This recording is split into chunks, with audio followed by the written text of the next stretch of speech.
Has your family ever bothered you over baby names? My mother-in-law legally changed my newborn daughter's name while I was unconscious after a C-section. I woke up 3 days later to find the birth certificate said Patricia instead of Luna. Luna is a ridiculous hippie name, she told me with a straight face. I saved my granddaughter from a lifetime of embarrassment. My husband just stood there, silent. For 9 months, we'd planned everything around the name Luna. The nursery had moon and stars. We'd already ordered personalized items. I'd dreamed of calling her my little moon baby. How is this even legal? I whispered, still groggy from surgery. I told them there was a mistake on the paperwork, she said smugly. As the baby's grandmother and a retired hospital administrator, they trusted me to fix it. That's when I learned she'd been planning this for months. She'd researched the hospital's policies, befriended the records clerk, even brought corrected paperwork with my forged signature. Patricia was my mother's name, she announced. It's a family tradition, my husband finally spoke. Mom, you can't just... It's done, Michael. The name is registered with the state. Luna was never a real option anyway. I was trapped in a hospital bed, barely able to move, holding a baby whose legal name I hated. The next morning, I called the hospital administrator. I'm sorry, but the paperwork has already been filed with the state, she explained. Your mother-in-law showed proper identification and said there was an error. She forged my signature. Do you have proof of that? I didn't. I was unconscious.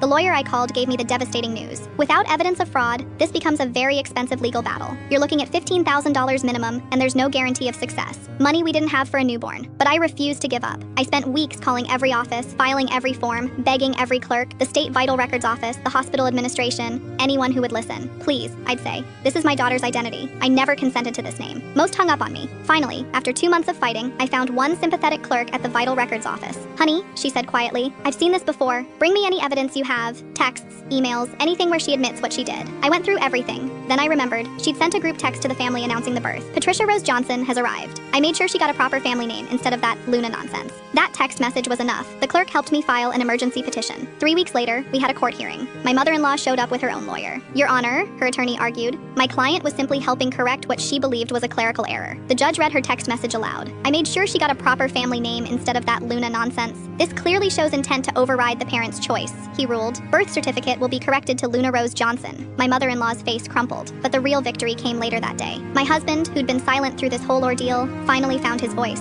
Mom, he said quietly, you're not welcome in our home anymore. Michael, please, you stole my daughter's identity. You forged my wife's signature. You traumatized her during the most vulnerable time of her life. She started crying. I don't care what you wanted. You're done making decisions for our family. It's been 2 years. She sends birthday cards that we don't open. She calls and leaves voicemails we don't return. Luna is walking now babbling mama and dada, completely unaware that her grandmother tried to erase her identity before she could even speak. Sometimes I wonder if we're being too harsh. Some violations can't be forgiven, even from family.